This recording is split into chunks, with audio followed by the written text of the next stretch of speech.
Shmuel, Bonjour bienvenue Gilbert. au Pilpoul sur mer, Parashat Vayishlar, et tu vas quand même, son habitude, nous donner un chidouche extraordinaire.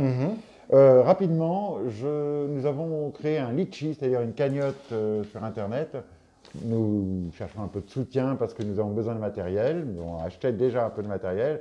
Ça ne nous suffit pas pour faire quelque chose qui soit professionnel, on va dire. Donc voilà, il y a mon numéro de téléphone à la fin de la vidéo. Vous pouvez soit me contacter par téléphone ou par texto et je vous enverrai le lien Litchi. Très bien. Voilà, merci. Top, À toi. alors Parashat Vayishlach. Ok, une paracha avec des sujets importants, intéressants. On a un pilpoul sur Dina qui est Oui. dans cette paracha, je vous invite à aller le voir. Là, cette semaine, je parle après la mort de Rachel. Donc, Yaakov avait 4 femmes, 2 sœurs, Rachel, Léa, et chaque sœur, elle avait une servante. Il était marié avec les 4. Rachel est morte. Et Yaakov, qui habitait chez Rachel tout le temps, est parti habiter chez sa servante. Okay. Et là, la Torah nous raconte le passage qui nous dit Vayelech Reuven, donc le premier-né Reuven, est parti. Vayishkav et Bilha, Pileg et Shaviv. Il a eu une relation, il a couché avec Bilha, la femme de Yaakov. Vayishma Israël, Vayubne Yaakov, Shnemazar, le passage qui finit. Et ça, c'est un acte très très grave, a priori. Parce qu'il a une relation, c'est un jeune garçon, a priori, il a succombé à cette tentation avec une femme qui est déjà mariée. En plus, c'est la femme de son père, c'est doublement grave. Yaakov ne lui pardonne pas. On verra qu'Yaakov, à la fin de sa vie, lui dira quelque chose de terrible.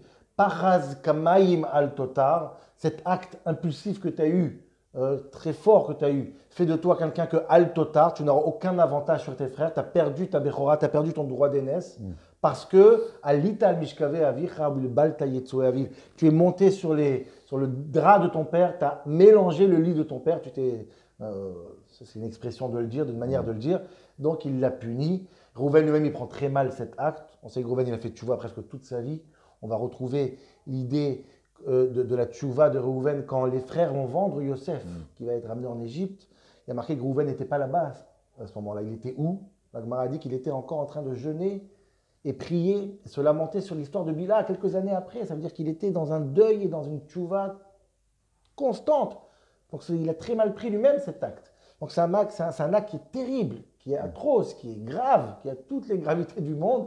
Et quand on découvre ce que nos sages dans la Torah orale, dans la Gemara, nous imposent quelque part sur ce pasouk, on tombe de très haut. Le Gemara très connu dit « Kol haomer Reuven chata » tout celui qui dit que Reuven a fait une faute, a fait une avera, Eino elatoé, il se trompe et il est dans l'erreur.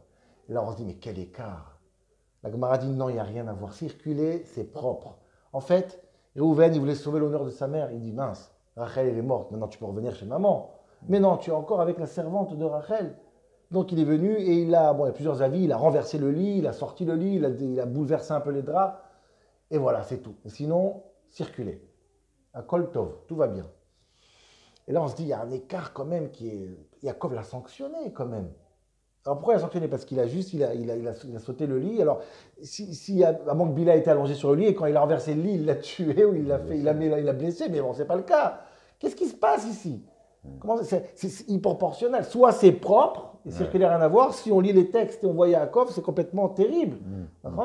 Qu'est-ce qui se passe? C'est tellement balagan cette histoire de Reuven que la Mishnah dans Megillah, elle nous dit qu'il y avait l'habitude à l'époque qu'on lisait la Torah tous les Shabbats, il y avait un métorgaman, un traducteur qui traduisait la Torah, et la Mishnah a dit, ce passage de Reuven ne traduit pas, ça fait la confusion, c'est le balagan total. On ne sait pas ce qu'on va penser, Reuven oui, Reuven non. Donc, comme si la Mishnah nous dit, ne t'engage pas dans ce dossier.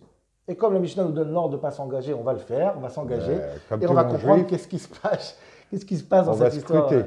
Qu'est-ce qui se passe dans cette histoire de Reuven. En vérité, pour comprendre ça, il faut reprendre cette phrase de la Gemara. Voilà, il faut reprendre cette phrase de la Gemara. Et par cette phrase, la nuance de cette phrase, elle va nous ouvrir une porte pour comprendre ce qui se passe. C'est la Gemara dit Kol haomer Reuven chata. Rappelez-vous, tout celui qui dit Reuven chata, Reuven il a fait une avera, Eino elatoé, il se trompe. Il se trompe. La Gemara ne nous dit pas que c'est interdit de penser que Reuven il a fait une faute. La Gemara nous dit que ce serait une erreur de le penser. Il n'est pas interdit de se tromper. Il n'est pas interdit de faire des erreurs. Mais c'est dommage de passer à côté. C'est un peu comme quelqu'un qui rentre dans un stade, il voit un père qui tape son fils. Il va paniquer, il va appeler la police. La police va venir, il va dire, monsieur, c'est vrai que le monsieur là, il tape son fils. Mais ils sont en train de faire de la boxe.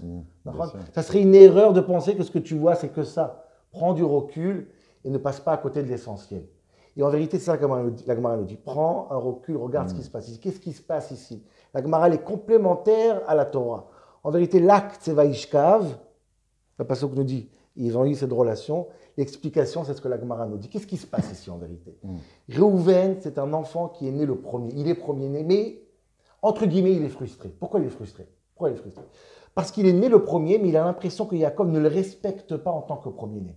Il ne lui fait pas confiance. On voit après, il fait confiance à Yehuda. Il préfère Yosef, avec les tonnettes passim, les beaux habits. Et en vérité, Réhouven a l'impression qu'il est méprisé et il n'existe pas en tant que premier-né. Et Réhouven, il comprend quelque chose très tôt, d'affolant. Il dit, je sais pourquoi. Parce que ma naissance à moi, je suis le fruit d'un lit désordonné. Bilboul Yetsuim. Pourquoi? Mon père, quand il s'est marié avec ma mère au début, quand il m'a eu à moi, il pensait que c'était Rachel avec lui. Il y avait Léa ici, mais lui il pensait à Rachel. Il pensait au fils de Rachel, Yosef. Donc c'est un lit complètement désordonné. C'est un balagan ici. Donc moi je ne sais pas. Je suis le Bechor ou c'est Yosef qui est Rachel qui est dans le Bechor? Qui était là le premier soir? Qui est le premier-né en vérité? Et Réhouven, toute sa vie, va essayer de faire quoi? De ramener Yaakov à sa mère pour mériter les droits d'aînesse encore une fois. Il va essayer de ramener les fleurs pour qu'elle revienne. Il va essayer de ramener. Il va aller chez Bilha. Il va avoir peut-être cette relation. Pourquoi? Pour séparer Bilha de Yaakov, pour qu'Yaakov revienne chez sa mère, pour que lui il peut remettre le trône et remettre la couronne de la Bechora. Donc, qu'est-ce qu'il fait, Réhouven? Il met Balbel et Tsoim, il va refaire le balagan des draps. Pourquoi? Pour réparer le premier balagan que lui, il est né. Il va balaganer le balagan pour revenir à l'ordre juste. Et comme ça, il croit que c'est lui qui est en droit d'être premier-né parce qu'il est né le premier. Incroyable. Son père, il lui dit, mon fils, écoute bien ce que je te dis. Tu n'as pas fait d'Avera. Cet acte que tu as fait, c'est juste un manque de compréhension fondamentale. C'est quoi un Bechor? Tu crois qu'un Bechor, c'est le premier qui est né? Et tu vas me ramener chez ta mère, tu vas légitime en tant que Bechor. Écoute bien, je ne vais pas te punir. Ce n'est pas une punition qu'il lui donne à la fin. Il lui dit, écoute, à partir du moment que tu crois que tu es Bechor quand tu es né le premier, Al-Totar, tu n'es plus apte à être Bechor parce que tu n'as rien compris à la Bechor. Ce n'est pas comme ça qu'on devient Bechor. On ne devient pas Bechor en naissant le premier, paradoxalement. C'est incroyable. Et c'est pour ça que ce n'est pas une sanction, je répète.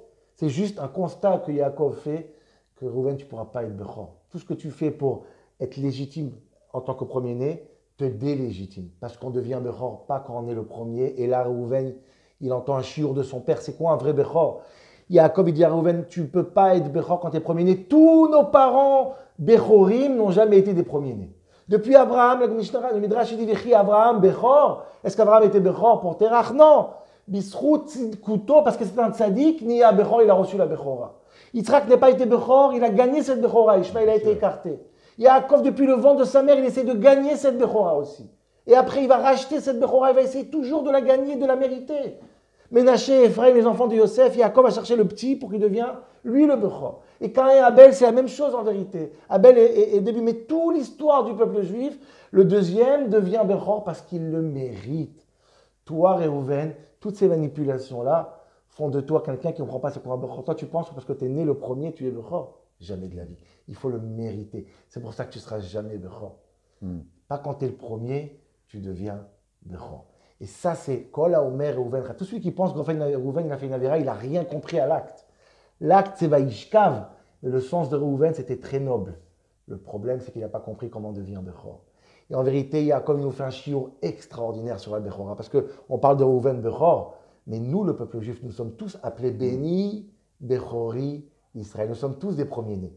Est-ce que nous sommes nés les premiers? Nous sommes nés les... Non. Les 70 nations sont nées à la fin de Parashat Noach. Nous sommes nés avec Abraham après. Nous sommes les deuxièmes. Et quand même, nous avons été choisis pour être le Bechor, malgré que nous ne sommes pas les premiers. Kol Bechorehem Arakta. Tous les premiers-nés t'as mis de côté. Ou Bechora Israël Gaalta pour faire de nous les deuxièmes qui deviennent premiers. C'est ça. La vraie notion de Bechora, c'est quelque chose on se bat pour, on lutte, il faut le mériter et il faut travailler pour avoir cette Bechora. Alors moi, je vais conclure par quelque chose que je trouve terriblement en lien avec ce que tu viens de nous révéler quelque part. En fait, c'est un petit peu comme cette phrase que j'ai lue dans la Chassidut, où il est dit il ne suffit pas de naître juif, il faut aussi, c'est-à-dire il faut le devenir incroyable. dans l'étude, la pratique et dans la... Tu as tout dit en une seule phrase.